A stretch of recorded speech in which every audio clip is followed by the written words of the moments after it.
Hi, welcome back to Parenting on the Ranch. I'm Jessica. Today, Cassidy has ear surgery and adenoid surgery, so stick around to see how it went. We are a family of 5 living on a ranch in Texas.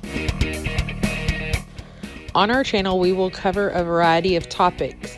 These are solely based on our experience and opinions, and we do not hold any degrees in childhood development or education. So today, Cassidy had her third ear surgery and her second adenoid removal. She did really well. She pulled through it great. She always has a hard time waking up. But she pulled through it fine. She wanted a popsicle immediately afterwards, which is okay. I'm glad that she looks forward to that. She went like 20 hours without eating anything, so she was hungry. So we came home and she got to eat a little bit of rice-a-roni, those pre-made rice-a-roni cups, and took her a really good nap. But this time is a lot different because she is complaining of her throat hurting. She normally never does complain of any pain afterwards, but this time she's complaining of her throat hurting. So hopefully soft foods for the weekend and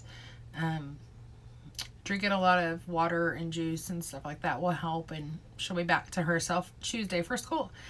The only major concern that she has is that she missed her Valentine's Day party at school, and she was not okay with that. But thankfully, I did go to Raven's party this afternoon and was able to get Cassidy's little gift bag and her mailbox that we made on the Tuesday video. So I was able to bring that home, and we'll give it to her a little bit, go through it, and see what all she got. So that'll be fun for her. The girls are playing, well, the kids, Gage's 2, is playing on their iPad, so soaking up that iPad time. They did say, the one thing with ear tube surgery and adenoid surgery is they can't have any outdoor rough play for like a week after. How do you keep your 5-year-old, off the playground, off of her bike, roughhousing with her siblings in the living room? Yeah, that's the hardest part, is like waiting that time out. So I let the school know, like, she can't do PE, she can't do recess, she can't do any of the fun stuff, or anything to like spinning, twirling, dancing. She can't do any of that. So that's probably the hard part, keeping her from doing that. But this is not her first rodeo. She has done it before. She's done it twice before. The first time she got ear tube surgery compared to today when she got ear tube surgery, it's really a lot different. And I felt fortunate enough that it seems like Fridays are kid days for ear tubes, like first thing in the morning. So I felt fortunate enough that I was able to have already gone through the experience, and there was a lot of new moms and dads, like, not new. There were a lot of moms and dads. This was their first time through it. So, they're anxious. They're wondering what's going to happen, what the process is like. So I was able to help them with that. And even the ENT, Dr. Eunice from Hughley and Burleson, he was like, you should be able to just gather everybody around and tell them what to do now. And I said, I know, just sign me up, I'll do it. But so that gives me a lot of pride that I can help those other parents, because I wish I had someone that would have talked to me about it when we first did it. Cassidy was, I want to say Cassidy was like 18 months old, and Raven was 2 years old. She was a little bit over 2 when the first time that they had ear surgery, and we did them at the same time. So Kurt had Raven and I had Cassidy, and that's how we did it. That's how we made it through it. So and then we switched when we went to recovery.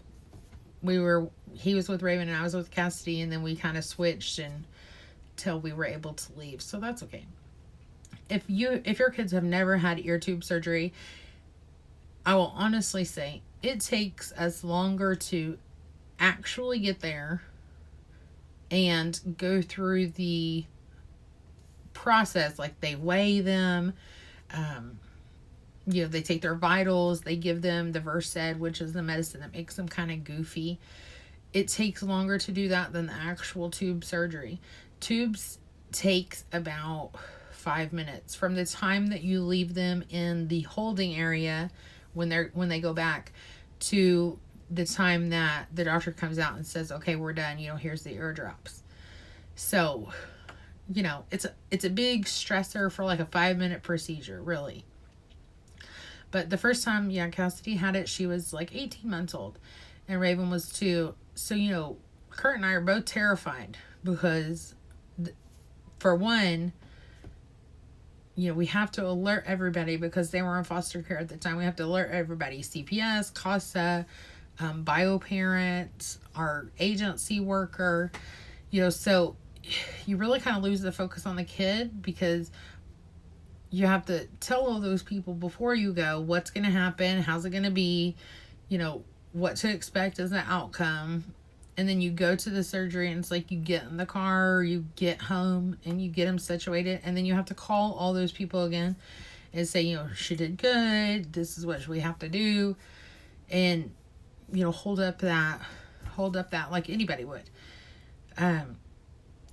The next time, like, Raven was 4 and Cassidy was like 3.5. Thankfully, that time we did it separately. They went on different days. So, I think they went like a couple months apart. And now this time, Raven's on her 3rd set of tubes. She currently has her 3rd set of tubes in. She got her adenoids out last time. And I didn't remember... Cassidy got her adenoids out too today. And I didn't remember last time her getting them out. But even so, with Raven having gone through it, I kind of knew what to expect today with Cassidy and what all that entails on getting her through it. But it just really made me feel good. Like, I can comfort those parents that are there for the first time. Some of them were alone. Some of them had other family members with them. And, just kind of talk it out. And, hopefully it comforted some people. That's what I always tell myself when I'm in that situation where I can, talk to somebody or talk somebody through something. That's what Cassidy would do. That is her heart. That's the way that she is. So that made me feel really good, and that their doctor knows that I'm qualified to help. But she's doing great. Hopefully it's a quick recovery. It's just going to be that playing outside, that gym time, recess at school, things like that. Thankfully it's cold, and thankfully it's been rainy. So, she's not tempted to go outside a whole lot, but it's just like keeping her calm and collected, and, we'll see how it goes. She did fine the last 2 times, and she was smaller, and this time she kind of understands. And I think it's cute when the nurse, like, she puts the pulse ox thing on the finger to see, what her O2 stats are, and Cassidy's like, that checks my breathing. And then she puts the blood pressure cuff on, and Cassidy's like, that's a blood pressure cuff, it checks my heart. And so, she knows, like, what these things are for. The only thing that she doesn't like is getting that IV, and thankfully they give her the Versed, makes her a little loopy, and then they put it in. The last time she had to get an IV, they just stuck it in, and she screamed. I had to hold her down. It was a mess. But she's doing good. She's home. She's recuperating, and here's to this afternoon and tomorrow. I hope that she sleeps well, and we'll just go from there. I've always, since the first time that we had surgery, I always get them a special pair of pajamas. Granted, they have to change into the, gown whenever they get there. But I always make sure I bathe them really good, wash their hair really good. Because the thing with ear tube surgery is they can't get water in their ears for 2 weeks. So that means no swimming, no laying down in the bathtub, anything like that. No water in their ears. So I bathe them really good, and I always give them some kind of special new pajamas that they've never seen before. So I try to make it special with the new pajamas, new socks, some kind of crazy fun novelty socks, because they can wear those in the surgery room, and the pajamas they sleep in, because we have to get up so early and drive so far that they get to wear those pajamas to the emergency, to the hospital to have the surgery. So they like it. They look forward to it. That's the one perk, I guess, if you'll call it a perk, about having surgery, is they get those new cute pajamas and socks. So thank you for watching. If you would like this video, hit the subscribe button and the bell icon so you can get all notifications on topical videos on Friday and our mishmash of stuff on Tuesdays. And then just little tidbit videos like this. So hope you have a great Valentine's Day. The kids say hi. They told me to come and make a video. So until next time, happy parenting, and we'll see you then.